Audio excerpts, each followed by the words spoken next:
Our rehearsals are rather straightforward. No scripts, just pure intuition and our senses guiding us. That's what makes Commedia Improviso truly come alive. For our improvised comedy, we start with a theme.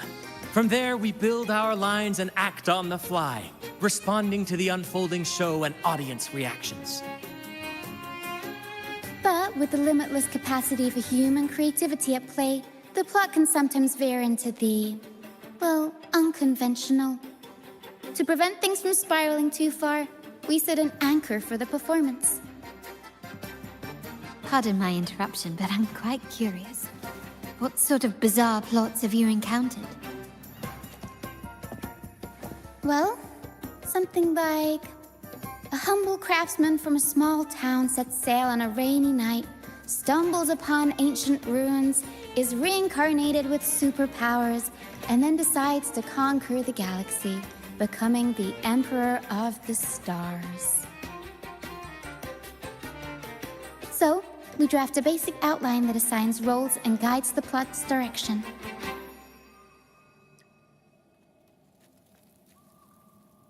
And this time, our outline is, a kingdom is attacked, monsters run rampant, and the Demon King has kidnapped the Holy Maiden.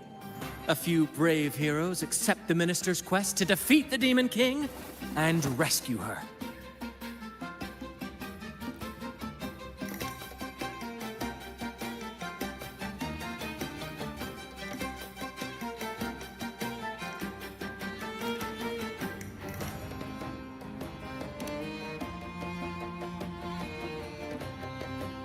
This outline holds special meaning. We want to pay tribute to the play once performed by the Blessed Maiden herself, which was also about a hero facing a Demon King. Good people have their wishes fulfilled, heroes appear in a time of crisis, justice triumphs over evil, and united friends are undefeatable. This is the tale the Blessed Maiden once told, and it's a universal story we want to portray. To me, the world is a stage, and performing is much like combat. Coordinated movements, quick thinking, sharp reflexes, and, above all, trust in your allies. What I'm getting at is that you both are very skilled and capable. We don't have many do's and don'ts. So relax and express yourselves freely on stage. This rehearsal is to help you get familiar with basic stage movements, techniques, and the troupe's style, and to build good rapport. Exactly. I'll handle the stage lighting, Brant will narrate, and the rest will take on the role of the audience.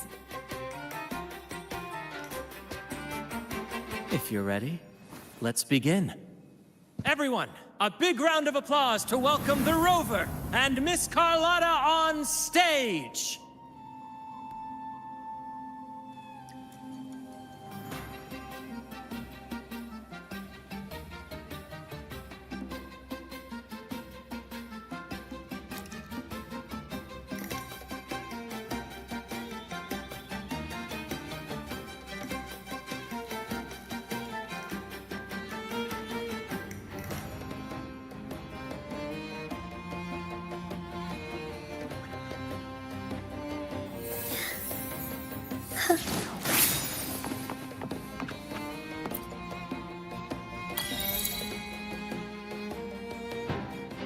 All right, next I'll spin the prologue of our tale, setting the scene for how our brave heroes first crossed paths.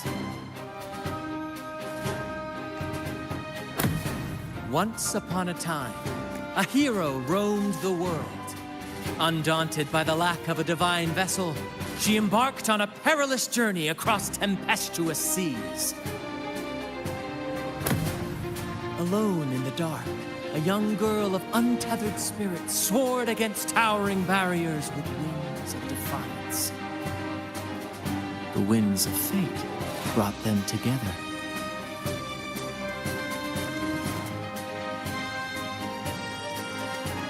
As the world teetered on the brink of absolute darkness, they found solace in each other's gaze.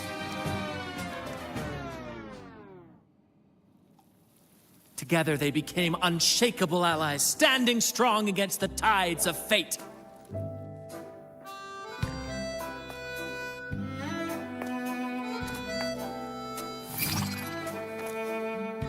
Even if light were to fade from the world and the stars cease to shine, they would still blaze like the sun forever.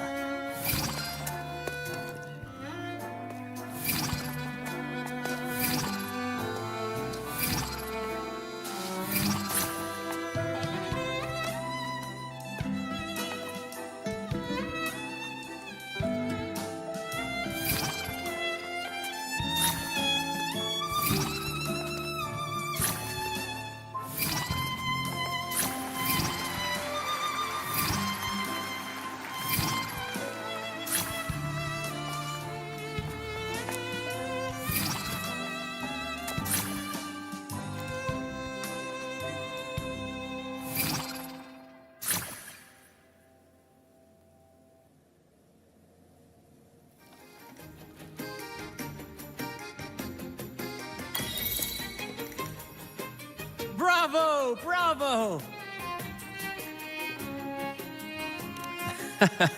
Seeing your chemistry, I decided to take a little creative liberty with the story. Anyway, it didn't stray too far from the outline, right? The thrill of improvisation is in its unpredictability. There's always a rush of excitement with every twist and turn. Your movements were seamless, elegant, and powerful. I'm confident you'll shine at the Carnival. Thank you. It was all thanks to you. You inspired me and kept my spirits high.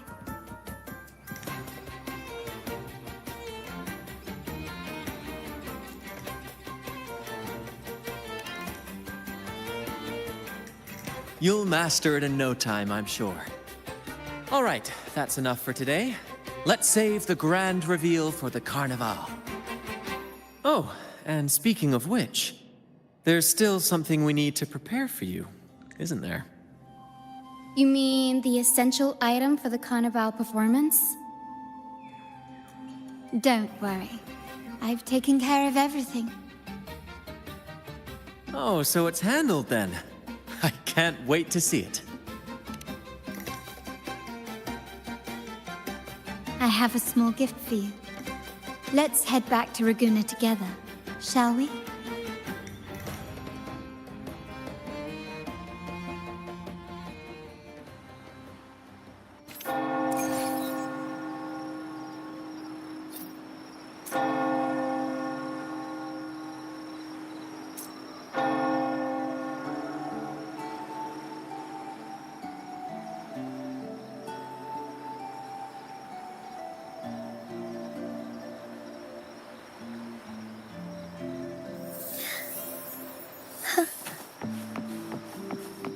This way. Please, follow me.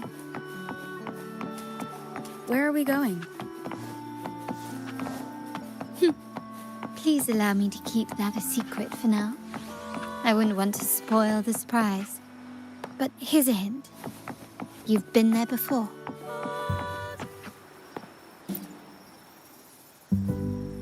Oh, dear Lady Carlotta, thank the Sentinel you are finally back.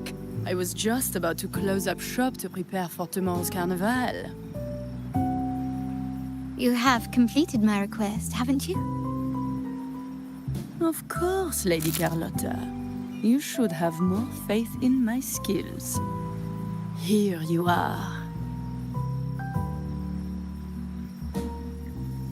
A small token of my appreciation. Abby, I have something for you as well. Wow, really? I get a gift too? Ha, you're so nice. Ah, so that's why Lady Carlotta was so insistent on using only the finest materials and meticulous craftsmanship for this piece. For a moment, I feared she lost faith in my skills and was plotting to hand over the shop to someone else. But now I see why this little creation was so important to you, Lady Carlotta. Nyala, you do have a flair for dramatics. Ahem. Anyway, why don't you unwrap it?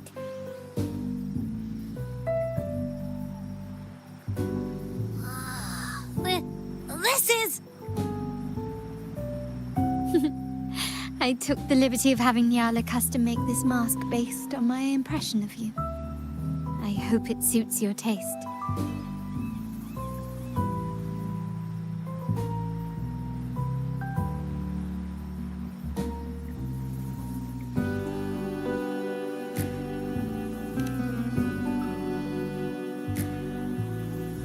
I'm pleased you like it.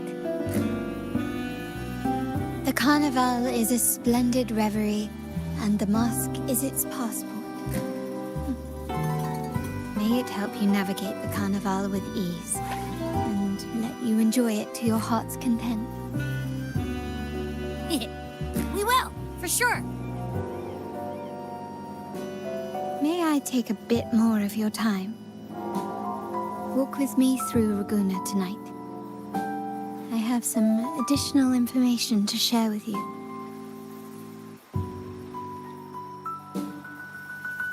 Raguna.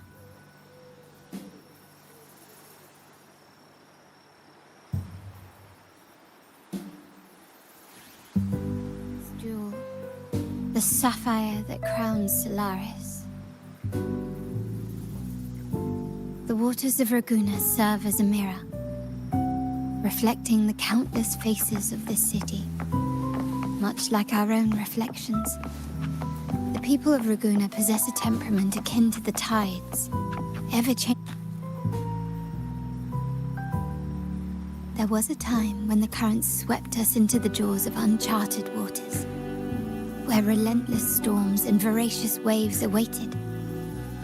But after weathering such trials, they revealed to us a hidden gem. The shores. My family has always been drawn to the thrill of a new voyage.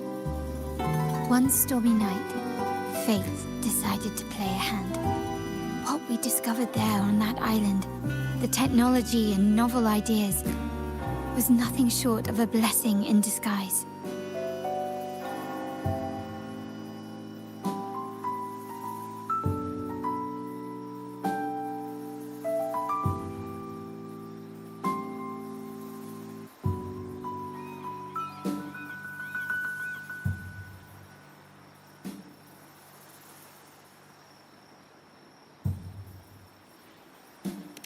Our intentions might not be as grandiose or ominous as you think. We seek liberation, and to achieve it, we're pursuing the truth behind Renacita's origins. Legend has it that when people first arrived on this island, Genesis Nexus was already here, welcoming them. The prevailing belief is that the Sentinel gifted us this technology, and despite nobody ever seeing the Sentinel in person, we talk with them through supposed telepathy. Notice anything strange about that story?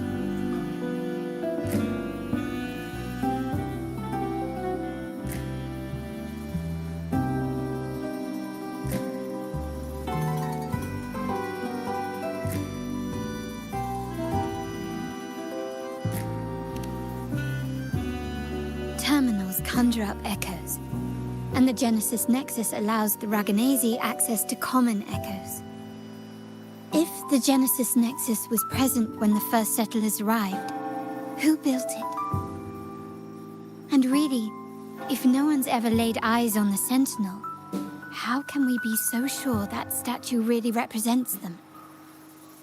It seems to me the Order might have spun us a tale, hiding the true origins behind their grand myths.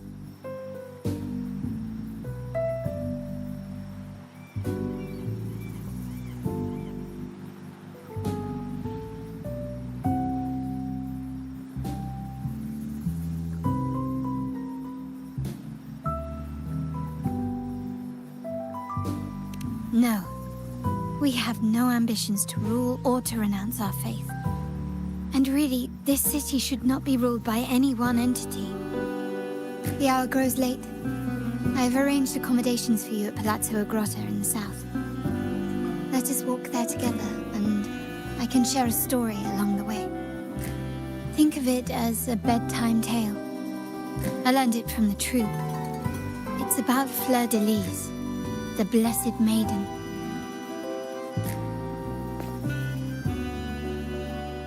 Once, the Blessed Maiden was just a simple peasant girl. During the Sentinel's gratitude rite, the young Fleur-de-Lis managed to sneak past the guards and drink the sacramental wine.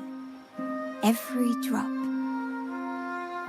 Perhaps it was the intoxicating wine in Eglatown, or simply her lack of experience with spirits. But she soon found herself quite drunk. Swaying on her feet, she ascended the ceremony's grand platform, lifted her threadbare dress, and began a rather ungainly dance. Seizing the sacred horn, she played a carefree folk tune, dodging the guards and weaving through the crowd with surprising agility. Remarkably, the crowd, as if drawn by an unseen force, followed her lead, transforming the solemn ceremony into a wild parade of cheers and revelry. Naturally, the Order was less than pleased. The pilgrim sale did not yet exist, so Fleur-de-Lis faced 3 days of confinement. During that time, she used her prison walls as a canvas. That unforgettable day of disordered revelry left a lasting mark on all who witnessed it. Is it not remarkable? A rebellious girl chosen by the Sentinel to become the Blessed Maiden. If the Sentinel indeed permitted such a girl to serve as their spokesperson, it suggests that all this joyous revelry is not something they disdain. Perhaps they too enjoy poetry, painting, tears, laughter, romantic nights, and dancing amidst crowds, much like ourselves.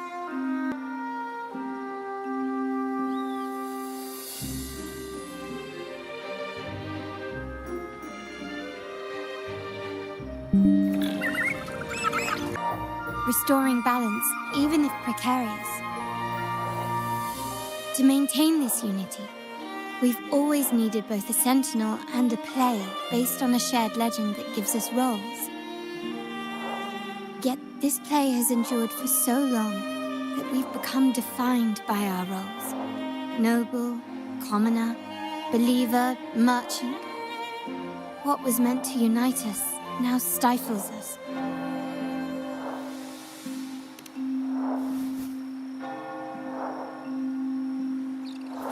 Now, we yearn for a day when we can truly set aside our titles and positions, express our true selves, and join together in celebration.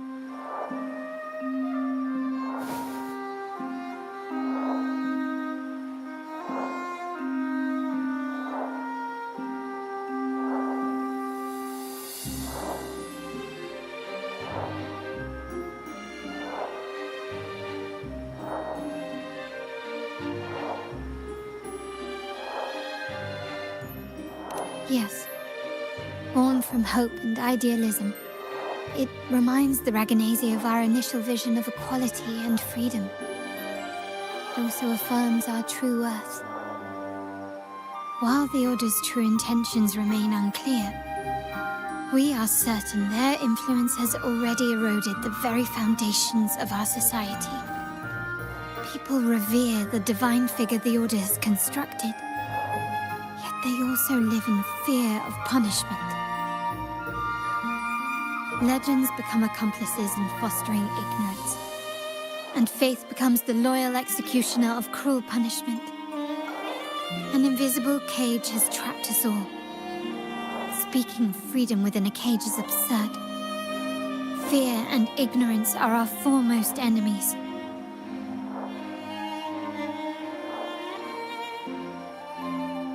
This year's carnival will spark a flame fierce enough to burn down that cage.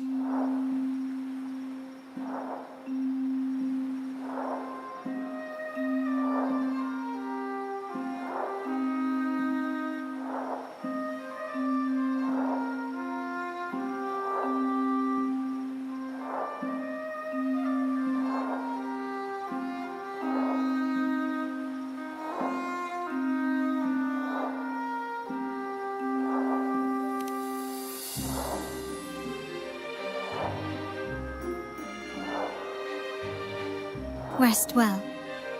And tomorrow, we shall take the stage together at the Carnival.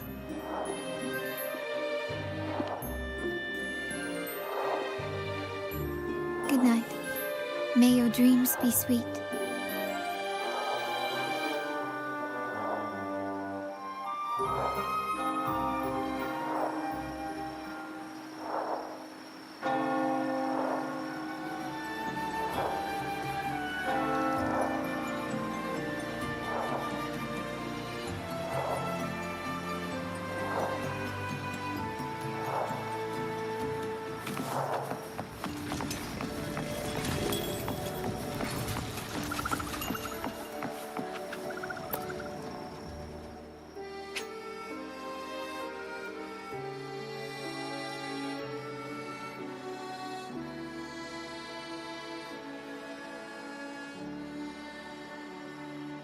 Welcome. Lady Carlotta already notified us of your arrival. We are prepared to check you in whenever you're ready.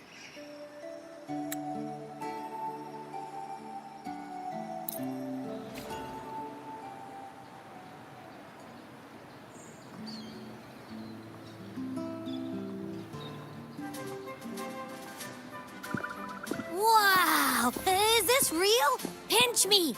I can't believe how different everything looks. So this is the carnival, huh? Yeah!